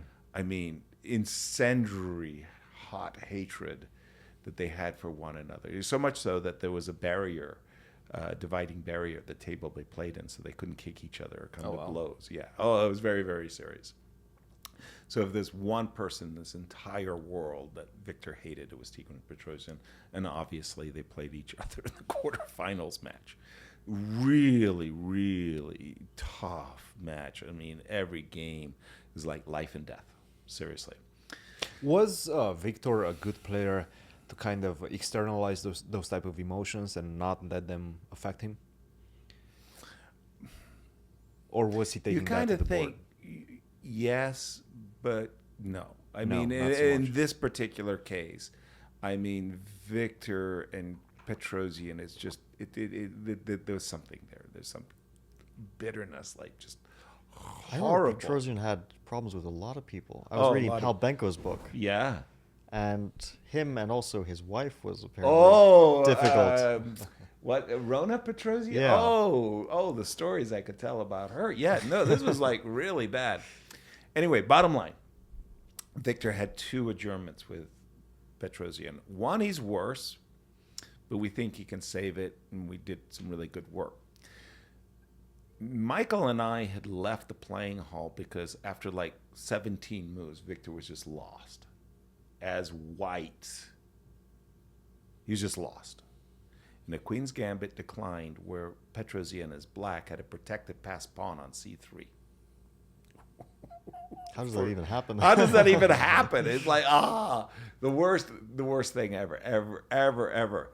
So Michael and I decided the best thing we could do is go back to our hotel and confirm our analysis that the adjournment is a draw and expect that Victor was going to lose this game and then make some preparation for our next game. So we did that, and then suddenly bursting in, Victor's like bouncing around the room. I mean, bouncing around the room in happiness. I'm winning. And we can't believe it. So we all hopping around, bouncing. Yeah. Show us. And he shows us his position, man. It's like ridiculous. The protected pass pawn by black is still on c3, and black has 2 super nice bishops as compensation for the queen. And maybe even another pawn. Like what? Winning? Dude. Winning? Dude, You're not winning. you're not even close. Get out of here, right? I'm winning. Wrong. Anyway, we do some analysis, and it's not It's winning. close. It's not winning. It's Is not it still winning. losing? No. Okay. It's Fortunately. better than it was.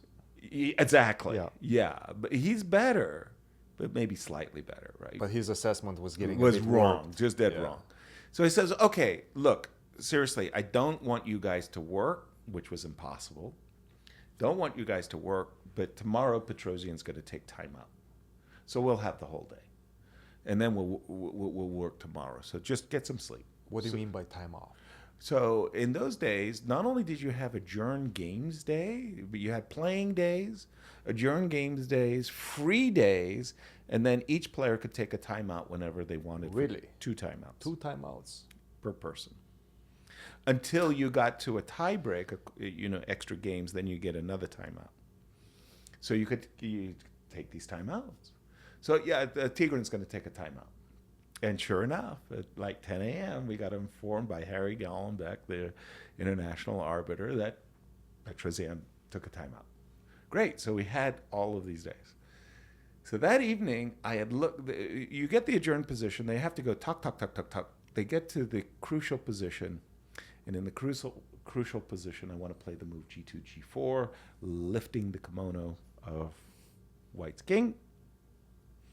And it's the best move, and boom, boom, boom, boom, boom. And I work it all out.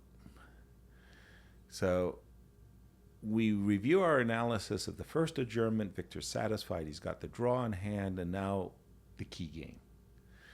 And so he says, I'm going to win like this, like this, like this, like this, like this. And I go, no, you're not, because of this and this and this, because I had my notes. You're going to win with g4. Yasser, before you violate the rules of chess, you should first know them. So he was trolling you. Oh, He was really trolling you. Bam! Okay, so like it takes me like the afternoon to recover from that one. Anyway, he can't make the game finish, and we're working hard. After the dinner, it's 8 p.m. now. 8 p.m. A whole day, literally from 10. Victor, please look at g4. It's a terrible move. It's so... Look, rook c8.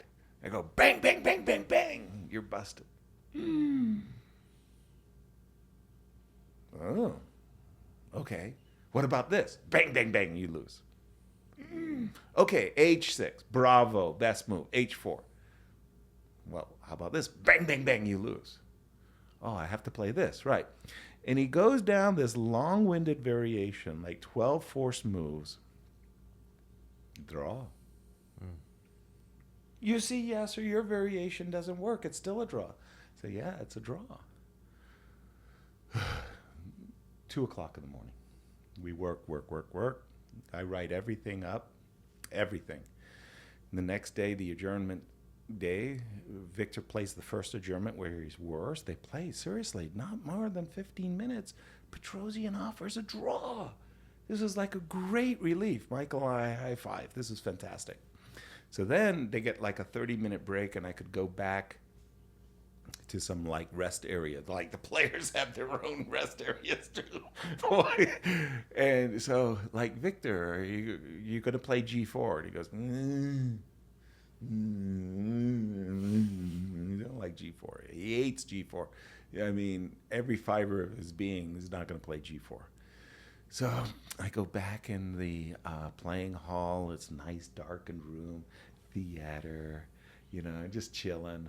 The players come out, nice applause. The Austrian organizers did a great job, and the fans were just really, really, really appreciative. And it's old school, right? So like the board boy has to make the move on this demo boards, with the sticks, right? And all of the good stuff. They play the perfunctory moves. Everything is expected. They get to the key position. Without hesitation, Victor plays g4. He listened to you. Yeah. I'm bursting with delight. I'm ready to jump in the playing hall. That's my move. I'm so happy. I sit down. I'm good. But you cannot say anything. Of course not. Silencio, por favor. And Petrosian makes all of these faces. 10 minutes later, he writes down his move. In those days, you would write down your move first, right? 10 minutes goes by, and Petrosian hasn't played his move. Starts thinking about it, and he erases out the move. He writes down another move. These days, it's not even allowed. Correct. You can't do that. You can't make notes. Right? Exactly. Yeah. And now 20 minutes goes by. Now, during these 20 minutes, a very strange thing starts happening to me. It's like, this is weird. My confidence is ebbing away. You see a move. No. What if I've made a mistake? What if I've overlooked a move that Petrosian finds at the board, refutes my analysis, Korchnoi loses, and I'm responsible for the loss to his greatest rival ever? as this realization starts to seep in, I mean, I start going into a panic mode. Oh my God, Victor's going to fire me. You know, like, I'm going to be kicked out of the camp. You know, I'm going to be in the doghouse forever. I'll never get out of the doghouse. So I'm thinking the worst and the worst and the worst and the worst. 30 minutes goes by. The third time, Petrosian crosses out his move, writes another one, plays rook c8. Which is losing. The very move that Korchnoi tried. Bang, bang, bang, bang, bang. Victor wins. Hard The attack. relief was like palpable. I make my way out. And they're playing in like this town hall. And I go down the stairs, and there's a chauffeur car waiting for Victor. And I've opened up the back door. Victor's walking down, and he's got this fedora, this hat that he's got to hold on to because these Austrians have surrounded him as a crowd, and they're singing some victory song in German. And he's like a leaf. He can't go anywhere until, you know, like a few steps and more and a few steps and more. And he finally makes it into the car, and he's wearing this big smile, and he ducks into the car, pulls back out of the car, looks at me and says, "Shut up." Gets in the car, and we go out to have a dinner. Oh my God. Now today, this moment, I put in that position in the computer, and instantly it finds G4. Yeah. It's validated, it's the correct move. It But- avoids months of work. But the Weeks, months of work. heart, Yeah. you know, pressure that I had, I didn't have any validation. Now it's a different feeling because let's say you're watching the game now as a second. As a second. And you see all the correct moves, Correct. but you don't know if your player is going to make them. It's just as Will he bad. remember? So it's not- Will he remember? the prep? responsibility is almost entirely off the second in that sense, I think. Right. The responsibility is more now, did I recommend an opening that my player doesn't know how to play well? Right. And he's going to get a position, or she's going to get a position, Are they familiar with it or That- not? that they don't know. Right. and then they're going to play like shit. Right. And they're going to be like, why did you recommend this to me? Right, I don't know I how to didn't know play what I this." was doing. Yeah, I don't know how to play the Karakhan or whatever Yeah, opening exactly. it is. But you're not going to have... So there was this very famous case, right?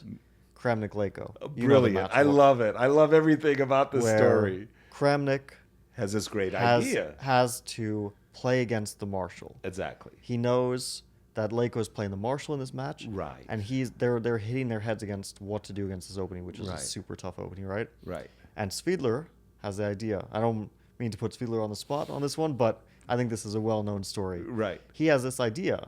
But he's like, I still need a bit of time to polish it off. Right. Because, yeah, the computers say this and this and this, but we haven't looked at it enough. But he tells Kramnik idea, and Kramnik's like, no, I can't play something else in this game. I need to do it right now. I can't wait a few more days to play this idea. He goes to the board with Svidler's idea, Right. plays it all out. Leko's thinking, Refutes long it. time, like super, super long, like what am I supposed to do? Right. And then he makes a move. The move is queen d3. Right. Kramnik has a pawn in a7. This pawn is promoting. Right. But Leko plays queen d3, and Kramnik realizes doesn't matter if he's getting a queen. Right. He's up a lot of material. He's getting mated. He's And the getting mated. The computers at the time just didn't show it. It was 2004. Right. They were strong. Right. They weren't strong enough. And he loses the game, and this is, of course... Exactly. He loses the game, and basically Peter refutes Kramnik / Peter Svidler's preparation of the board. But I have to adjust your story just a little bit because just as you described it, Kramnik said, double check. And Peter's, yeah, I got this. But there was a cricket match, like really, really marvelous cricket match that was on the TV that, you know, Peter just couldn't miss. I mean, it just had to be viewed. And essentially, Peter didn't do the work. He didn't double, triple check. And I remember Evgeny Badiev, who was also a second, was being interviewed in New in Chess magazine, and he's describing the story very perfectly. Yes, it was very funny. We'll leave it there, except because for Vladimir. He won the match in that. That's why it's funny. After winning the match, everybody what- gets like, ha ha. Yeah. Ha, ha. Well, speaking Peter of- wasn't feeling too good. Speaking of feelings of seconds, right? Yeah. I think it was the first match in your match against Magnus when you were completely lost. But that was the only game in which I napped that afternoon. So I missed the moment Where you could have have been done lost whatever. to get a heart The moment, attack. It was like 4 hours long. Right. It was So a I good nap. Good nap. Excellent nap. Like 2 hours. And I Right. woke up immediately after the 41st move, I think. And this Then I was was the okay. exact Then one I was okay. when he was already okay. The crisis I had went through the passed. game and I was like, holy smokes. This is if I would terrible. have been awake during that time, No, I would have panic. had nightmares for the next week. you know. Exactly. But we had I realized this after the match. Right. We'd prepared one line. Specifically, I had prepared one line. So this was on me because I Okay. also took some of the brunt of the analytical work. Sure. And there was one line which I prepared pretty much exclusively, and I think Alejandro also prepared a bit of it. It was in the Petrov. It was with Petrov, black. yeah. And we never saw this in the match, Mm-hmm. but it was something I was ready to play. Right. And then I'm checking it like a week after, 2 weeks after the match, Right. and I see, wait, White has this move, and it's checkmate. And I'm like, oops. well, that would have been embarrassing. Oh, how awkward. And I couldn't blame anyone because I was the one who analyzed No, it. that was on you. Yeah. And I remember this 1979 as the World Junior Championship in Skien, Norway, and my second was John Donaldson. And I had done a series of simuls in Seattle to raise the money so that I could take John. I mean, that was, again, the extent of, how professional we were. And it was the last round, and I needed to draw as black against James Plaskett, Grandmaster Plaskett, who needs a win as white to get the bronze. So I played the Caro. I got some isolated queen pawn position, something very, very normal, maybe 19 moves deep, and I offer a draw. And Jim, very, very dismissive, no. We play some more moves, and at this point, I'm going to say I'm slightly better. But it was just one of those positions that I really feel comfortable in. So Jim, with a very heavy heart, says, I offer you a draw. No, something stuck in my craw. I don't even know what it was. I said, make your move first and I'll consider it. Got up from the board. Jim goes into a 40-minute think, right? And just about this time, John Donaldson, man, he's just so nervous. He's run the marathon. I'm not kidding. He's done a 10K. He comes into the play all hot and sweaty, exhausted. How's Yasser doing? He's declined a draw. That's what he's told. It's usually a good thing. Right. And with a draw, I'm a gold medal. I win the gold medal. Like John's disbelieving. So somehow I'm standing up to the next to the rope, and John comes up to me and does what any good second would do. He grabs me by the throat. He says, "You didn't decline a draw, did you?" I said, "Even if Jim blunders his queen, I'm accepting the draw." Very good. Now go on and make your draw. And Jim made some, move, and I draw. Thank you very much. But this role of a second, man, it's underrated. It's really tough. Yeah. Wow. For me, my role was very supportive of Victor, but he was always the captain. He's the captain of the ship. So if he says, look, I'm going to play the Berlin, which he did, and I didn't like the variation of the Berlin he chose. He chooses the one with knight b7 instead of d takes c6. Right? This is called the Rio? Whatever it's called. variation? I didn't like it, Yeah. but he said it's good for one game. It was. Karpov destroyed him. Very famous game. Very famous Yeah. game. And it was sort of like, even if Victor was going to make an opening or a defense that he that I abused. I just like, oh, this is the worst thing ever. Then it was like, okay, you're going to play it. I disagree, but I'm going to support you 1,000%. I'm going to try my best. I think this is this is the best way. The player has the choice, also has the responsibility. Right. At the end of the day, it's his. Yeah, exactly. You have to It's take on him. responsibility for your own games. Exactly. But that was tough. One other very interesting story I just have about Viktor Korchnoi. So we were playing in the Canary Islands, Gran Canaria, and we're staying at this hotel, really wonderful resort right on the beach. There's an island about, I'm going to say 300 yards away from the beach. It's a nice swim, essentially, but it's going to be a 20-minute swim in an open ocean. Mm-hmm. And I said, Victor, we got to make this swim. And he said, okay. So we swam to the other side. We basked on the other side. And it came time to go back to our hotel, like lunch, right? And a frogman got out of the water with, tank and scuba equipment and everything. And Victor says, I don't go swimming.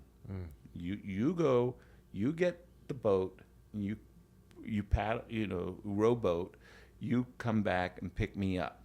I'm not swimming back. I said, but you swam here, you can swim back. He says, no, you got to go get the rowboat. I was like, dude, come on, go get the rowboat. Okay, I got it.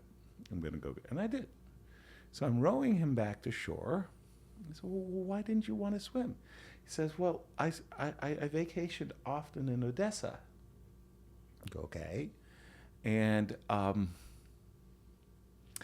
if the lifeguard saved you from drowning, the lifeguard got like 5 rubles as a great hero of the state. You saved this poor person from drowning. But if they brought back your body, for burial because you drowned, you got like 50 rubles.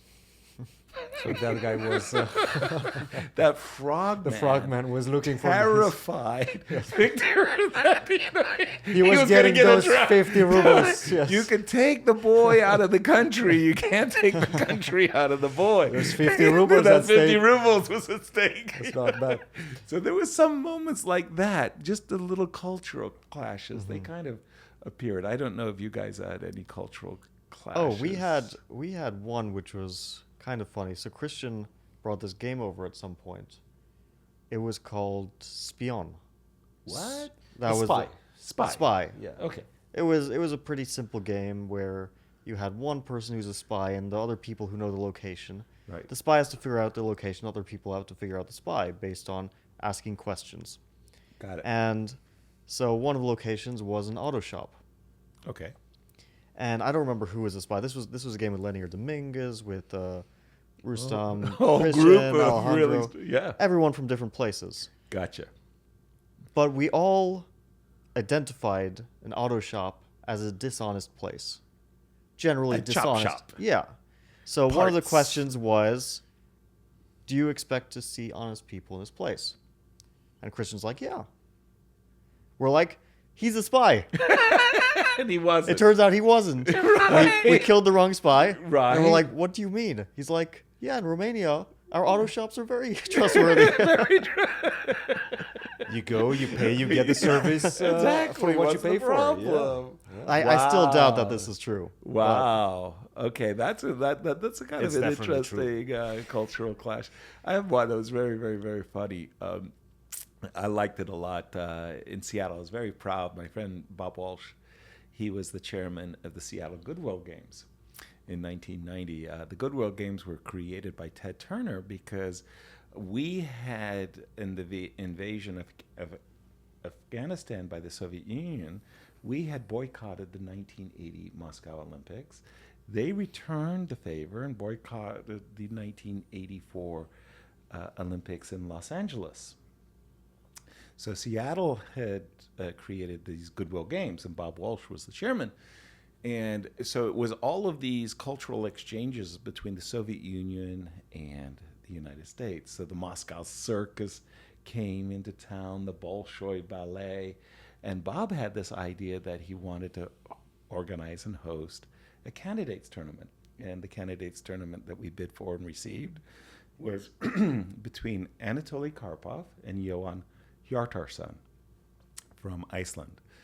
And we organized it, let's say, in February of 1990. And everything was wonderful. I was really at the top of my game. I was really, really happy with everything and just delighted that my home city could host this I'm going to say semifinal candidates. Anyway, shock of shock, like day 3 or something like that, day 3 of the game, Seattle got like 5 inches of snow. Mm-hmm. Holy smokes, man. It was like the city came to a standstill. So I had breakfast with Bob, and he's like, oh, man, we got to cancel. Organizers time out. Tell the players, no game today. So I go call the Sheraton where they're saying, sorry, Johan, no game today. He's like, why not? Well, look out your window. Yeah, it's snowing. Yeah, so what? It's like 5 inches of snow. Yeah, so? I mean, I'm from Iceland. This is nothing. This doesn't even count as a flurry. I want to play. Damn. I call Karpov. No game today. Why not? 5 inches of snow. Look outside your window. No way. I want to play. It's from Siberia. Right, from Moscow. So talk about the cultural thing. Yeah. So those guys obviously get picked up, and the car's creeping its way to the playing hall. They're like, step on it. Let's go. It's Seattleites, man. We couldn't believe it. Like the snow, boy, we were terrified of the snow. Yeah, sir. We're approaching 2 hours with the podcast. Oh my. We could probably be telling stories all night, day, I have to say. Day. Now, we just finished the St. Louis Rapid and Blitz, yes. and Alireza played an incredible tournament. Yeah. Tell us a bit about your assessment of this young man. Extraordinary. I mean, he's obviously a phenomenal player. It's really, in some ways, it's kind of hard to comprehend because what I want to say is you watch a tournament like the Sinkfield Cup and you interview the players after the games, and the first thing that Fabi says is like, I wanted to get a game. I wanted to get play so that we have this contest of two wills, and, it's just so hard to win a game. It's just very, very hard to win a game. And the dude goes like +5 in, one of these blitz, portions in one day. So he makes it look easy. He's not only getting a game, he's outplaying the players from positions you don't expect. And there was a moment I think all world champions have that, whether it be Karpov, Kasparov, Magnus, they have a little intimidation factor. And I can't explain it. Levon is black. He has a bishop on d7, defending a knight on c6, which is attacked by a bishop on g2. Levon thinks not for 5 seconds or 10 seconds, but something like 20 seconds, and goes bishop on d7 to f5, attacking a pawn on d3. Alireza takes the knight. It's like, dude, you're lost in one move. And it's like, I don't know if he was intimidating players. Like, players were playing strange. Nepo was white. Plays a Catalan. Plays a line of the Catalan where he's marginally worse and can hang on for a draw as white. Mm-hmm. You're thinking to yourself, dude, what kind of opening choice was that? You were supposed to know that. Yeah. Right? And it was really, really strange watching. So it's not only that he's obviously, great talent, but he also is intimidating his opponents. At least that was my sense watching the games. I wasn't in the playing hall itself, so I didn't pick up that vibe. But I'm just saying, like, this guy is the real deal. I mean, he's scary good. Absolutely, yeah. Super good player. A lot of potential. left for him to unravel. Yasser, thank you very much for joining us. It was a Guys, pleasure. No, on the contrary, I want to wish you both the best of success. Thank you, Yasser. I really feel that you got the wrong guy. Man. I mean, like, That was great. Look, somewhere in this hotel, you got, I'm not kidding, right now about 15 grandmasters. I should have been like the last guy that got wonderful. Not only LeBron that and we got the Ronnie. right guy, we'll get you back again. Oh, I love it. I got a lot of stories, sad to say. Marvelous, funny stories, whether they be about Bobby Fischer, David Bronstein, Bent Larson, all of these legends of the past. And it's like really sad, these chess books, they devoted themselves to good move, bad move. Yes. They didn't tell the Well, real speaking- humor. Speaking of which, the one of my chess world. favorite books was Palbenko's. The it thick was, book? It was an autobiography. It was around 1,000 pages. Right, It by included Jeremy his best Silman. It's yeah, brilliant. Jeremy Silman was the Yeah. editor, I think. Exactly. Included his best game, studies, everything. What But a his story. life story was great. So yeah, I Extraordinary. think those kinds of books are fantastic. And they're so rare. It's really a gem. I'm really glad you mentioned it. But if you get a book like Vasily Smyslov's Best Games, so it's 200 games of beautiful, beautiful, beautiful chess where Smyslov doesn't mention anything about himself. Not a single word. It was all, here I played this move, good move. Here I played this move, good move. I have better ending. And that's basically the vision behind this podcast as well. Give Yeah. voices to guys like you. Of course, you Mm, have the been on air stories. for so Sure. many Sure, years. sure. These stories, we have heard them, but Right. we want this type of long form conversation to happen Right. between us and the chess players and give it Right. to the world, basically. Sounds like you need to get Rustam We'll get Rustam. on the show and I'm tell sure him to we'll- open up. we'll get Like just Rustam. open up the spigot, let it fly. You're trying to start some fires. I'm trolling you Yasser. guys. Yeah, let's do it. But seriously, much success and thank you. Thank you, Yasser. Thank you for having me. Thank you for joining us.